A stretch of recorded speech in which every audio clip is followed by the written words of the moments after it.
Okay. Well, good morning again to you all, and thank you for joining us for the first community engagement virtual workshop. We are going to be going through this presentation today with the wonderful Dr. Cathy Lee Arcuino, and she's going to share with you all about intercultural communication. I would like to share a little bit about what the series is going to be about. So this is the first of many of the workshops that we're going to host.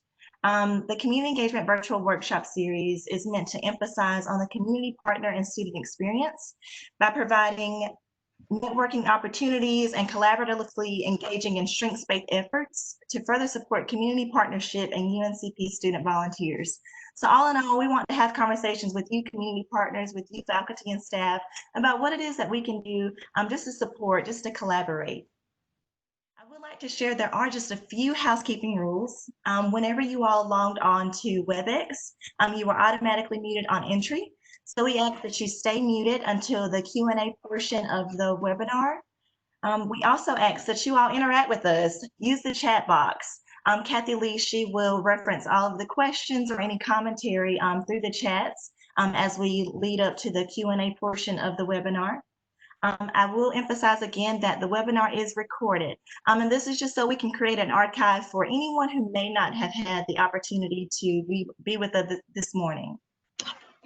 And then I also would like to say that Dr. Cathy Lee, she also asks that you all have a pen and paper ready to go. She has some activities that she's planned for us. So I hope that you join us this morning, have your coffee ready, your breakfast, and prepare your minds for a conversation about intercultural communication. Dr. Cathy Lee, I will pass it on over to you. Everybody, good morning. How are you today? I hope that you're doing well. We are very excited that you're here to discuss this topic since I feel that it's relevant to all of our lives in different ways. So I'm going to ask a few questions, and Natural, if you can go ahead and move to the next slide.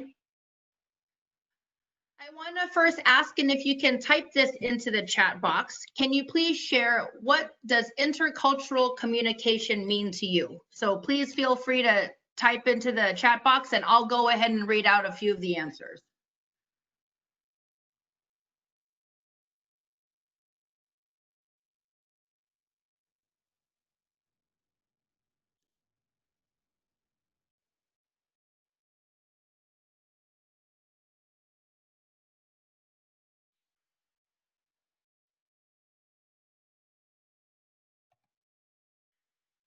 So one is interacting across various cultural backgrounds effectively. That's a great answer. Anybody else? Engaging in dialogue? Great. Is there one more answer from anyone? And the ability to communicate verbal and nonverbal cues across others different from yourself and from other backgrounds. Well, thank you to those of you who shared. Those are all great answers. So in addition to what I've read, we will also discuss other ways of how intercultural communication will impact your life and how you can contribute to that to help with cross-cultural communication. So I'm going to ask if people are comfortable because I'm going to try to do this activity, but it would be helpful if we could see each other. Would people mind putting on their camera? So Christy, Sandy, Danielle, Jaylyn, Shania, if you didn't mind putting your cameras on so we could see each other.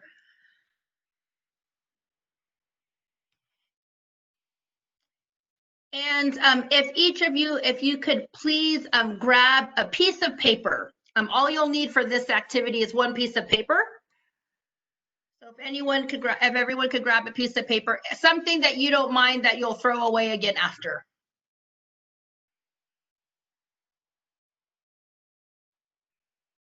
Okay, wonderful. So what I'm going to ask is that for the duration of this exercise, can you please listen to my instructions carefully as well as close your eyes? Don't worry, I can't do anything to you. So just keep your eyes closed and listen to the instructions, okay? So if everyone right now, do you have your piece of paper? Can you show me your piece of paper? We have it all? Perfect. Okay, so everyone please close your eyes. Fold your paper in half.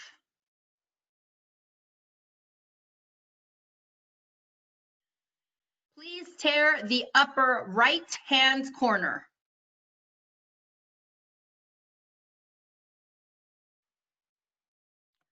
Fold your paper in half again.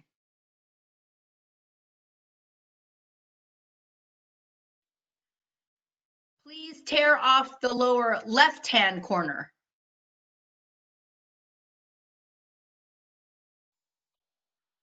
Fold your paper in half.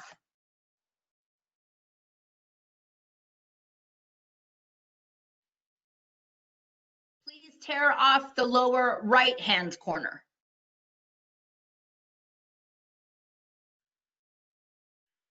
So everyone, please open your eyes. And if you can unfold your pieces of paper and hold them up to the camera for a little bit of time so everyone can see how people's turned out. So if someone doesn't have a circle in the middle, can you keep yours up? So for those of you who don't have anything in the middle, I see Shania's doesn't have anything in the middle, Sandy's, Lucas's, let's see, and is there somebody else I can't see? And Naturals and Christie's. Okay. Does somebody have one circle or one square in the middle? Could you please hold yours up and the others put yours down? So Danielle, you made a diamond. You're a diamond in the rust. And anybody else have a diamond? No. Did anybody happen to make a, thank you, Danielle. See, you're the only one. Did anybody happen to make a mask where there maybe were two holes or anything in the middle? No. And obviously no threes. Okay. So can you please tell me and put into the chat box, even though there was one set of instructions, why do you think that people's came out differently? Because even Sandy's in comparison to Christie's, the edges of theirs look different. I don't know if you were able to see that. Naturals in comparison to Shania's, it also looked different at the edge. So can you tell me one set of directions, why did everyone's come out differently? So I'll go ahead and read those. Different perspective, yes, a different perspective of how maybe you are interpreting my instructions. Yes, and everyone has their own interpretation. Yes.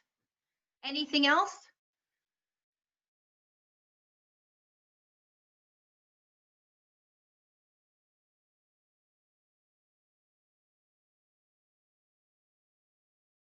Well, another not performing, active listening. Yes.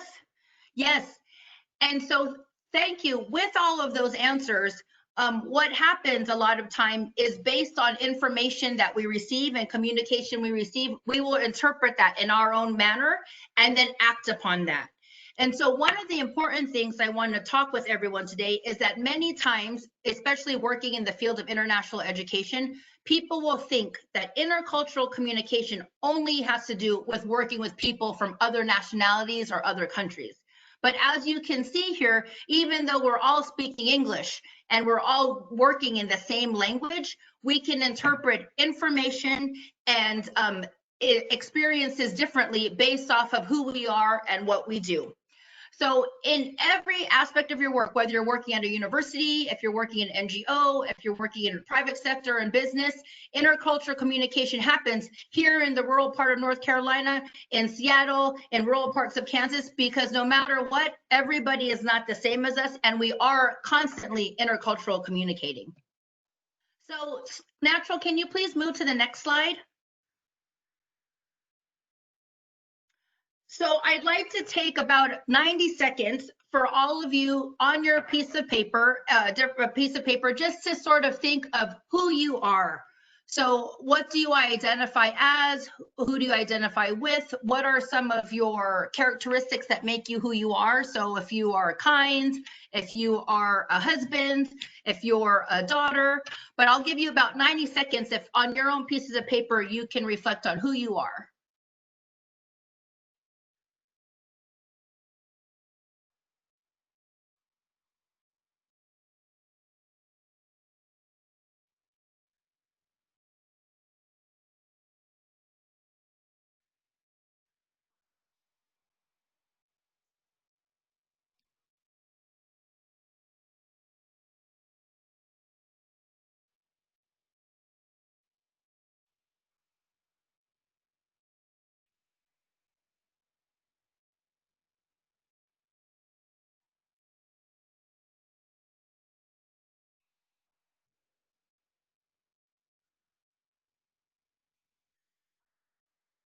I'll give you about 30 more seconds.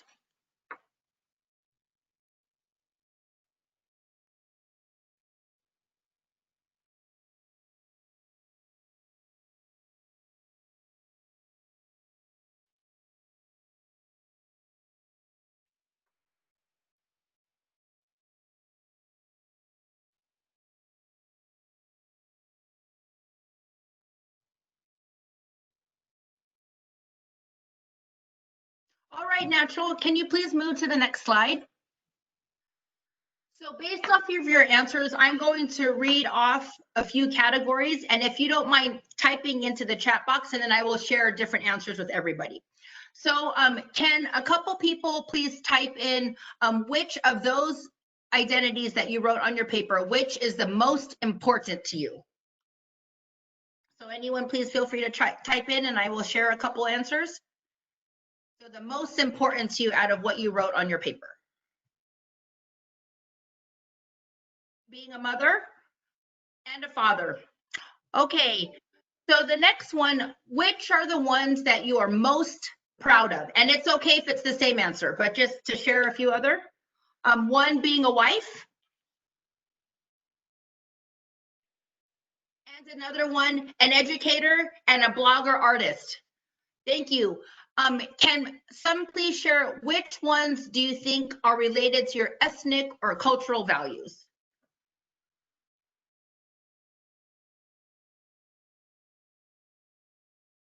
Native American and being Black. And what about identities that you might be least comfortable with?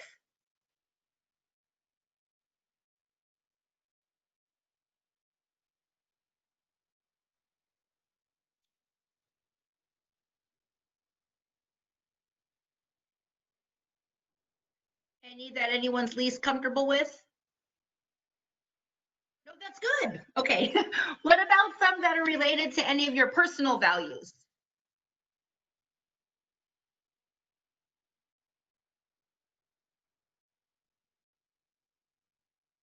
Being genuine and being an advocate. And what about the ones that you're most comfortable with? We talked about being least comfortable with, but what about most comfortable with?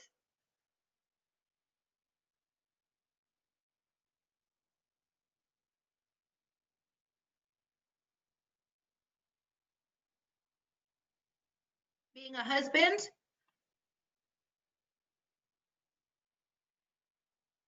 being a friend. I have here wife and daughter as well.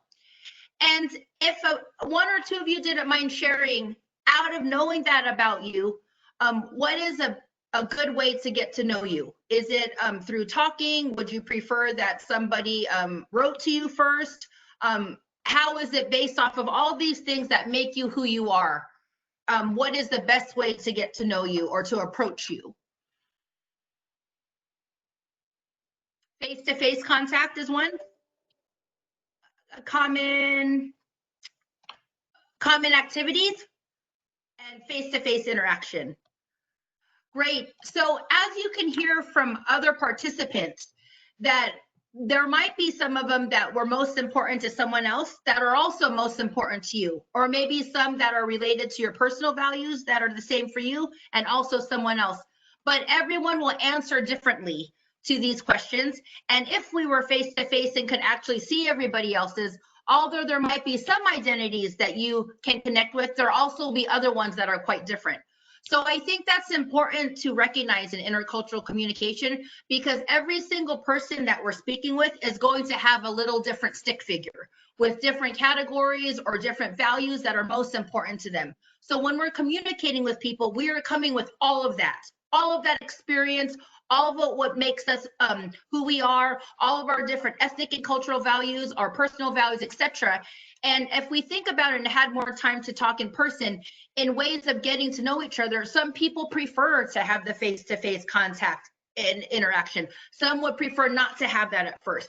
So we also need to recognize that when communicating with others, maybe the best way to get to know us is not the best way to get to know them. So in that communication, there are many different factors that we need to take into consideration.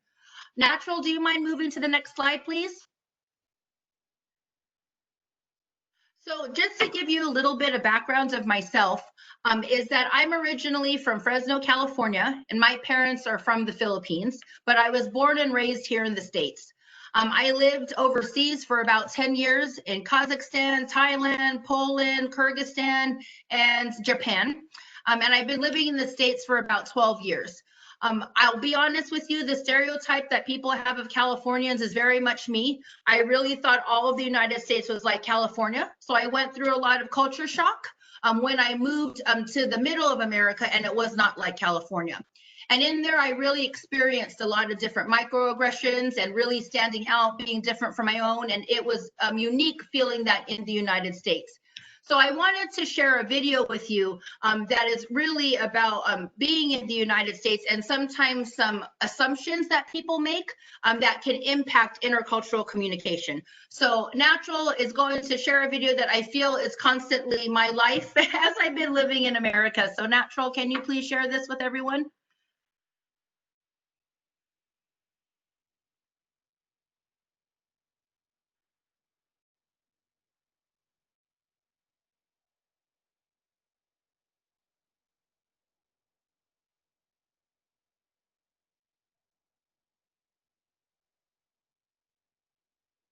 We are getting it over here.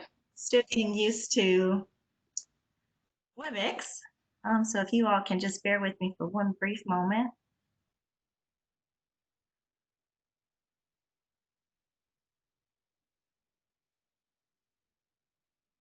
There we go. Cathy Lee, what do you see on your screen? I'm able to see the PowerPoint minimized and then everybody at the top in the chat on the right. Okay. I'm going to see. I see now the video. Awesome. Okay, great, great. Yes. Hi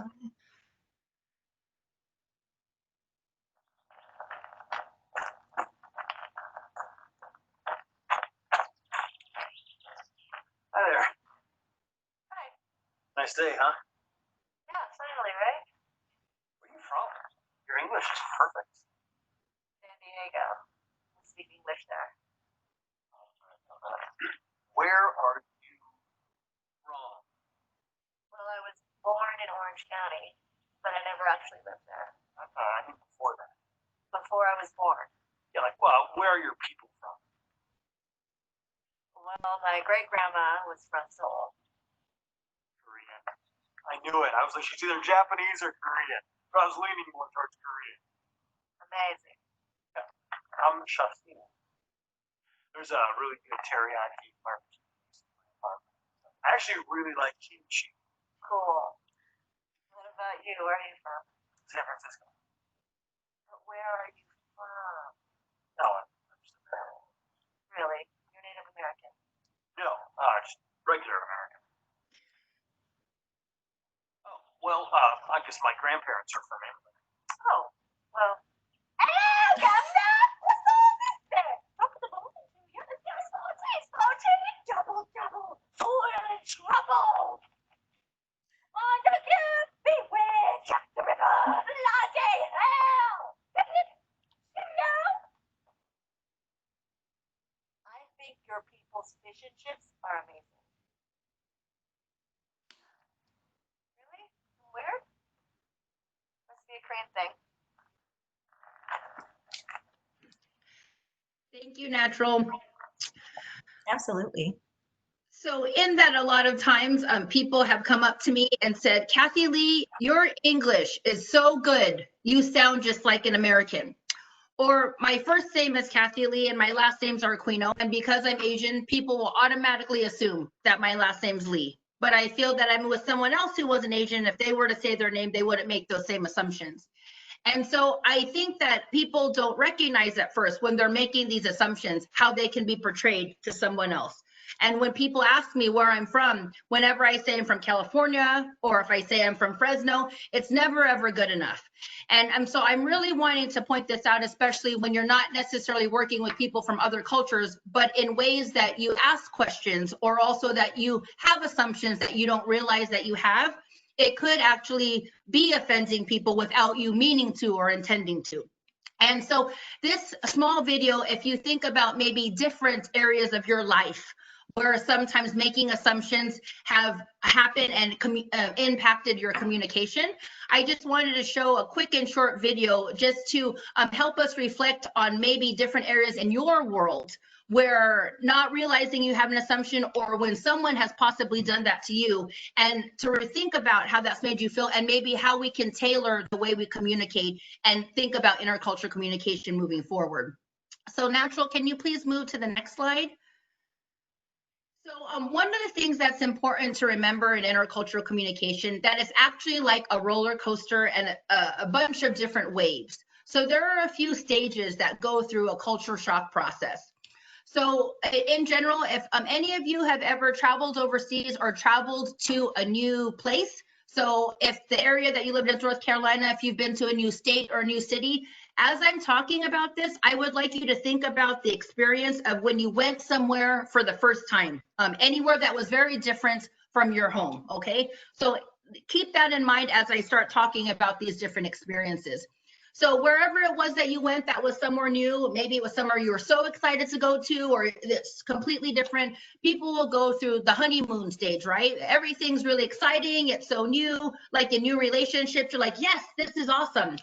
But then after some time, it's not that necessarily you become hostile. I feel like hostile is such a strong word, but maybe the things that were causing you excitement or that you thought were cool actually aren't so cool anymore. It's not as exciting as it used to be. And it kind of, you start seeing a lot of the differences and starting feeling a little bit maybe uncomfortable with how different that is, because you notice that's something you're not used to. And then in time, it may start to become humorous. Everything's quite funny, is because you'll start to see that again, and it's happening again. I'll use a small example. When I was a Peace Corps volunteer in Kazakhstan, there was an old grandma who was at the corner of the street who was always selling sunflower seeds. And it didn't matter if it was the summer, the spring, the winter, and the snow, she was always selling these sunflower seeds. And at first when I saw it, I was like, oh, that's interesting, she's there. But after some time, I was like, why is she still there when it's cold? Like, no one is going to be buying these sunflower seeds. But then after a while, I was like, oh, it's funny to see her there again, because this is a part of how she's making her living, and this is a part of life here. And then in general, I would be walking by that corner, say hello to her, but it didn't seem unnatural that a grandma was selling sunflower seeds in the middle of winter anymore, because I got used to that after being in Kazakhstan. So in time, things will start to be in sync. It becomes your new normal. And then it sort of moves to an ambivalent stage, that everything is tossed up, that now you are aware of your culture, you're aware of the place that you are new. And as a result of that, things are starting to sort of mix together, right? Because you're further understanding and being connected with that place that you're in. And then after that, sometimes what happens is that when people go back to where they were from, is that they start to experience a re-entry of a culture shock because they've changed from that experience. So thinking about our students, a lot of our students who may have left home for the first time came to UNCP, they're making new friends, being challenged in different ways because they're meeting people from other places. And then now they go back to their communities and they recognize that they have changed, that they're different. So they're a little bit sort of in a re-entry culture shock phase. And then in general, you start to get used to that, you re-socialize, and this process will happen all the time. So no matter what sort of new experience, whether it's something short or something longer, an intercultural culture shock process will happen and take place. So this impacts intercultural communication because depending on where you are in this culture shock process will also impact the way that you communicate and the way that you receive information. So I'm going to use that example where people would compliment my English when I was living in Kansas. So when I first got there and people kept telling me that my English was so good, I sounded like an American. At the beginning, I was like, okay, well, it's just you. Maybe they think I'm an international student, and so they're trying to compliment me. But I'm not going to lie. After about 2 or 3 months of hearing that, I became very upset because I was like, why do you have to keep complimenting me on my English? But then again, as I'm going through the culture shock process, by the end of everything, I didn't react in the same way as I would at different times. So I'm wanting to share this with everybody because in the ways that you're communicating with people, you're going maybe through some different culture shock, or also they are in different ways. So to always remember that the different stages of when we're communicating with somebody, it depends on how they will receive or how you will communicate it based on the culture shock process that you're in. So Love, Natural, can you please move to the next slide, please? Thank you. There are also different types of communication that exist, with it being low context and high context style of communication. So I'm going to give a few examples of the low context versus the high context, and then maybe as I'm talking through this, you can think of some examples in your work life or your school life that maybe this will be applicable, and how this might be some information that could help you with your intercultural communication and understanding. So in a very low context style of communication, the actual culture itself may have a little bit more of an individualistic values and views. It will appear that there's a little bit more of a linear logic, that you're really getting from what you're saying from point A to point B with no sort of extra words or extra anecdotes or stories in between. It's a very direct verbal style of communication, and also in a very matter-of-fact tone. You know, like there's no change in your tone, there's no change in what's being said, it's just really straight and to the point. It's more of an informal style. I will talk a bit more about that. And then also sometimes can be seen as verbal assertiveness, because you are asserting yourself in the sense that you have a very direct verbal style of communication. So if we think about that, some countries that might be considered more low context style of communication are the United States, Germany, France, for example. That is very much like cut to the chase, like here it is. So I'd like to move, Natural, if you can please move to the next slide, and I'll talk a bit more about high context, and then we'll do some comparisons. And more of a high context style of communication, it's more of collectivist values. So it's really important what others think about you. You're kind of not wanting to stand out from the crowd because you're really thinking about the society is more collectivist in that. It may appear to others who are more of a low context style of communication that has a spiral logic, right? Because it's a very indirect verbal style of communication, and not one that you're just saying to me what you mean. It's like I have to infer from everything that you said what you're saying. Also, it may be in a very understated or sort of animated tone, as opposed to having one tone that's very direct. And there's a bit of a formal, more of a formal style than maybe the low context style of communication. So I'm going to give two examples that will international. If you can go back, Natural, thank you. And international, as well as here, like just my first time living in the South. So one of the things with more collectivist or high context style communication, those might be considered countries like Saudi Arabia, in Korea, in Japan, in China. It's kind of more of what's, it's really important what others are thinking about you in making decisions. So in this high context style communication, when I was living and working in Japan, it is very rude in Japan to actually say no to somebody. So if Danielle was asking me a question and she needed something, even though my answer to Danielle was no, I wouldn't be able to say to her face no, okay, in a high context style of communication. So in that, I would be saying, well, Danielle, maybe it won't work out at this time. Let's try to think of another time. What about this idea? What about that? Instead of me just saying to her, you know what, I can't do it right now. No. So sometimes when you're communicating, if someone is very much communicating in a high context style, but you receive things in a low context style, you can see where there could be a little bit of a clash in that, or vice versa, right? So as a result of that, I will use an example here, living in the South. So I've learned also in the South, I feel that sometimes Southern culture is a little more high context than what I'm used to coming from the West Coast. And in times when I've said things not as flowery or also extremely direct, people think that I'm angry. And I'm not angry. I'm just trying to tell you what I need to say, because I don't want you to misunderstand what I'm saying. But I've had to learn working here in Southern culture that it is a little bit more you're not as direct, and figure out some different ways to communicate to not come across as direct. So if I gave these short examples of the low context versus the high context, can anybody think of any examples, if you can share via the chat, where having someone who's communicating in a more high context or low context might create some problems or challenges for you? So if anyone can go ahead and share, and I'll share that with everybody here. I'll give you a couple minutes to think.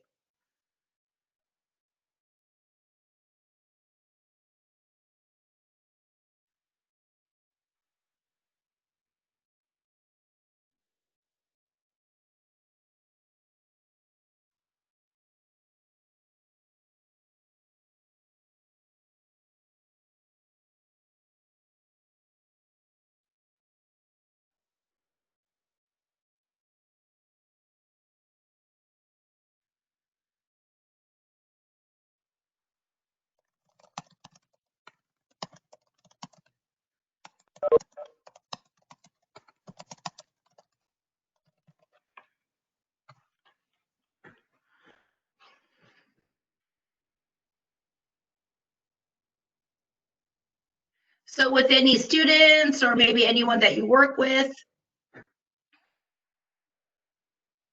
Jennifer, I feel we have a lot in our office.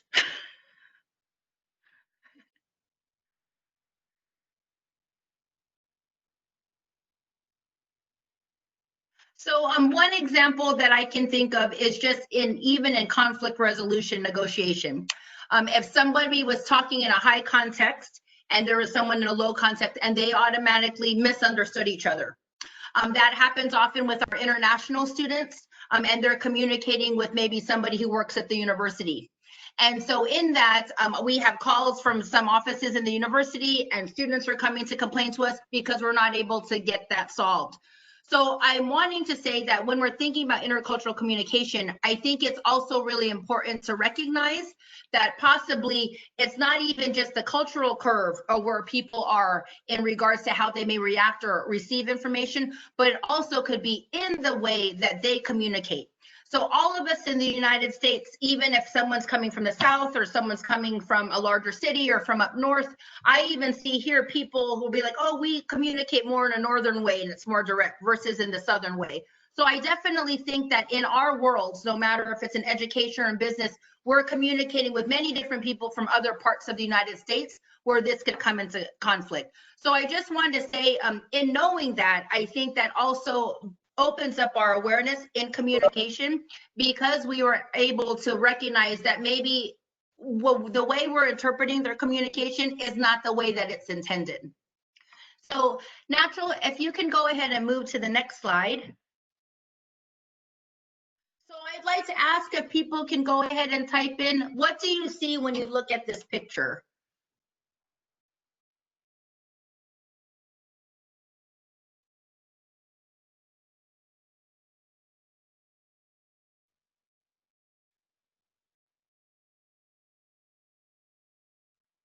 A frog, someone's, okay.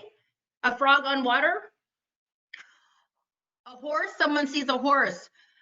And lots of frogs. So if we can go ahead and move to the next picture, Natural.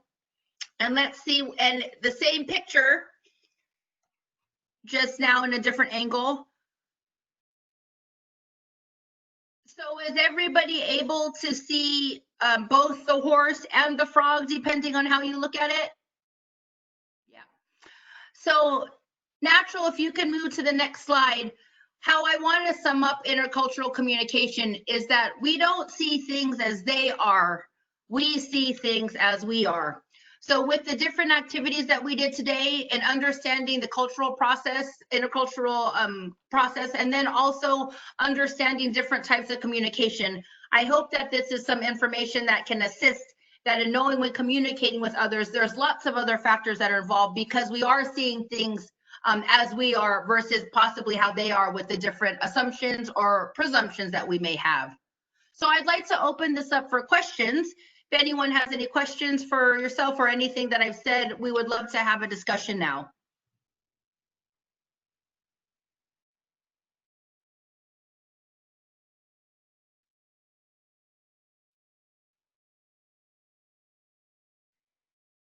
If we were all in the classroom together, I'd be like, let's do the wave right now. That was some energy, yeah.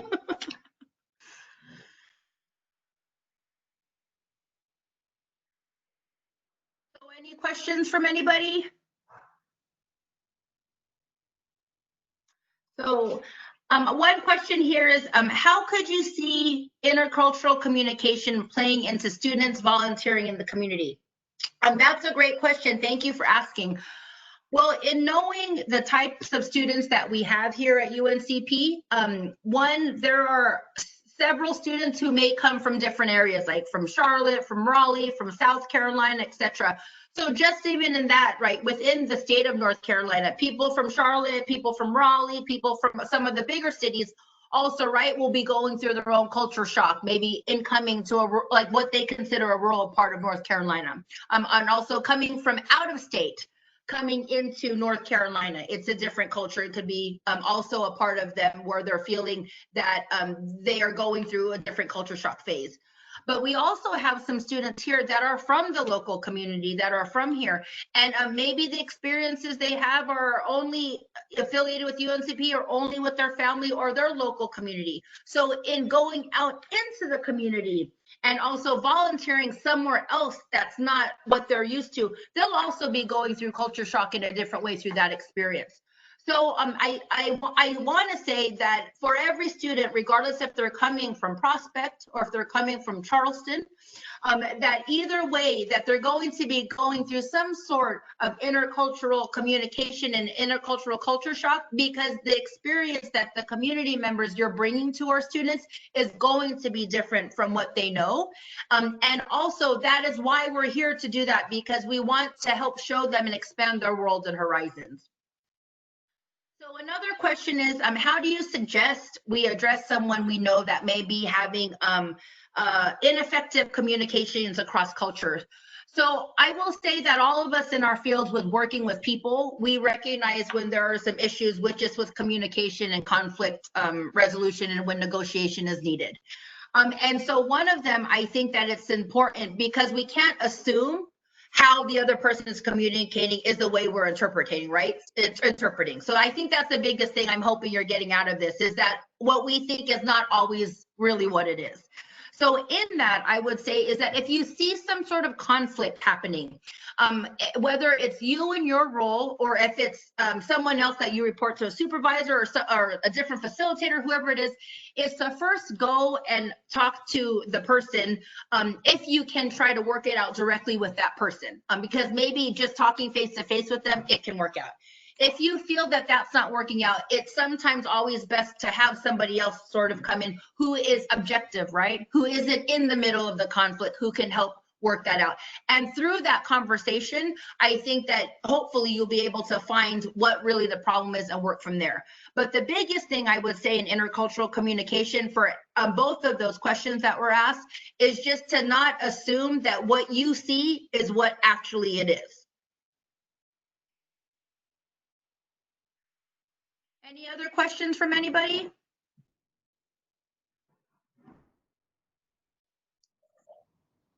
Can I speak now? Yeah, can you hear me? Yes. Hi, Cathy Lee. Hi. This morning, Sandy and I, we were in a conversation with Robbie from Authentica and Alex about how we can internationalize service learning. Mm-hmm. And as we were thinking about that, I was, and I had to jump out of your presentation to a reference call, so I'm jumping back in. No problem. I'm sorry.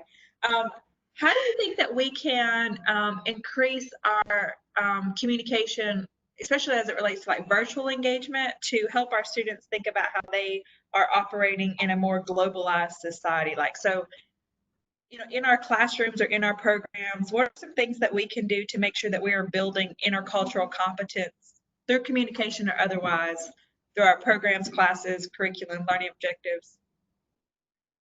So that's a great question. The first thing that comes to mind is that in the ways that you are orienting students and that communicating with them, is if there was a way that I could come and present, or that I could come and talk and just even sort of show that this is a thing and also a process that we could talk with. Because a lot of it is just like even getting people to know any kind of message. It's just going out there and doing it, doing small exercises or having that conversation. So I think that that was one good way that through the university we can help people reflect and also process their intercultural communication skills and acknowledge that it exists. Another thing is what you have put on today. Natural has done a great job. I'm just so grateful that she even asked me to come and present today, because I would love opportunities like this to even talk with other campus partners. Like, how can we help the campus partners not only do what they need to do, but how can we help our students be prepared to help support them and their objectives and their mission. And then the other thing, Christy, I think is really great is that just because since you're aware of this, Sandy knows about Natural does, Danielle, Jaylyn, everybody who's here, Lucas, that we know about this, is just even the acknowledgement of others recognizing that this is a thing that we also in our work try to remember that and try to help share that with others, right? So then in that, it's not something that's forgotten, but actually something that's acknowledged.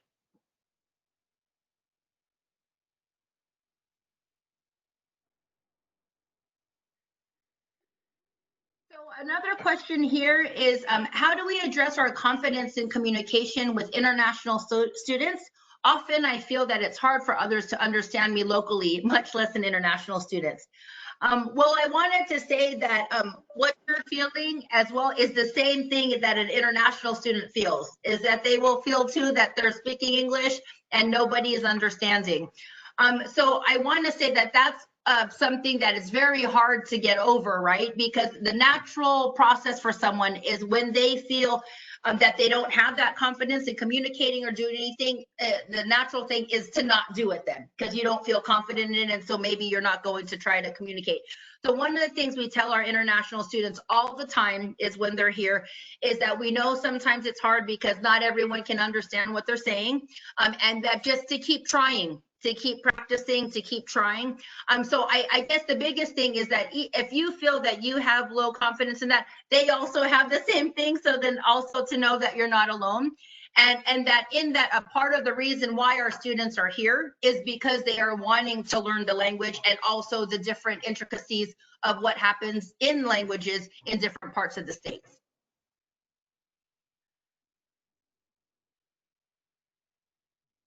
So any other questions from anybody before I hand it over to Natural?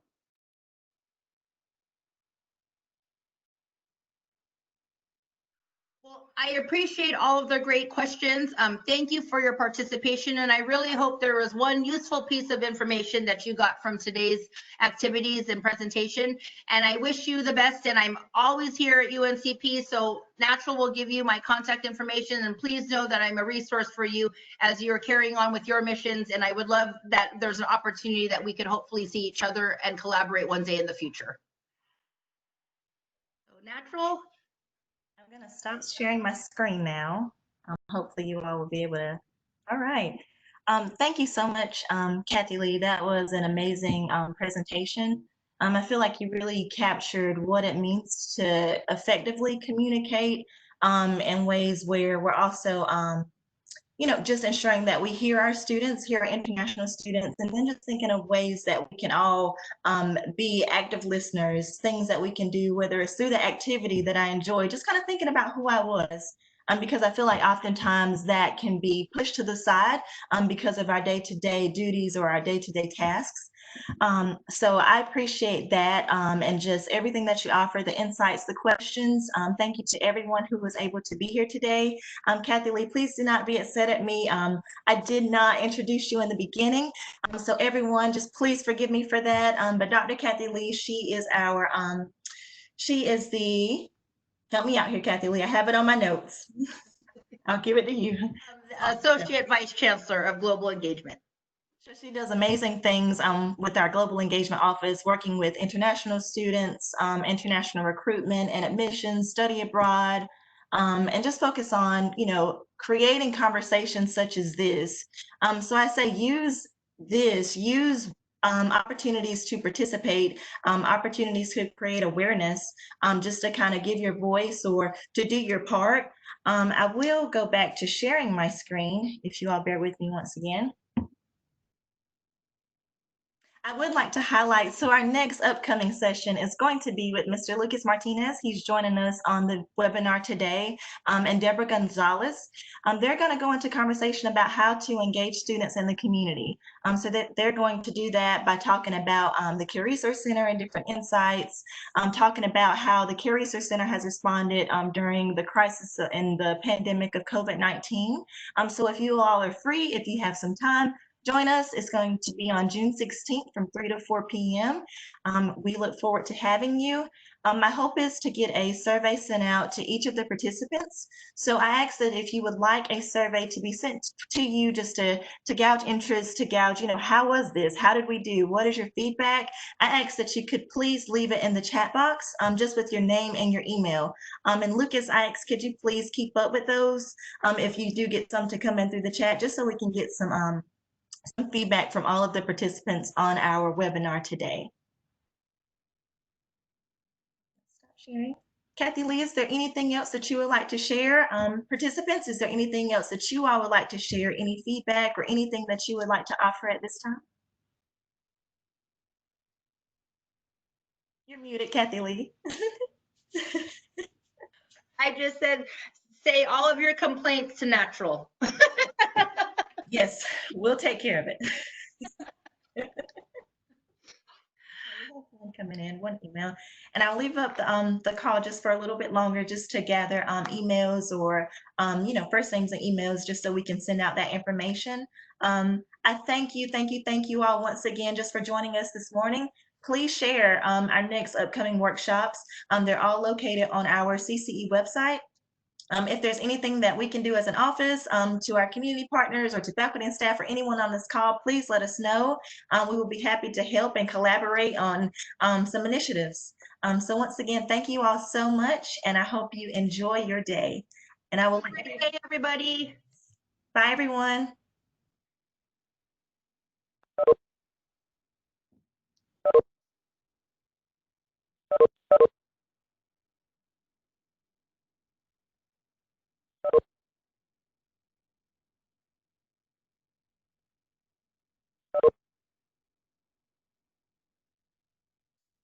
Lucas, I'm here. Can you hear me? I was calling, but not anymore. Can you hear me? Hello? 1 second.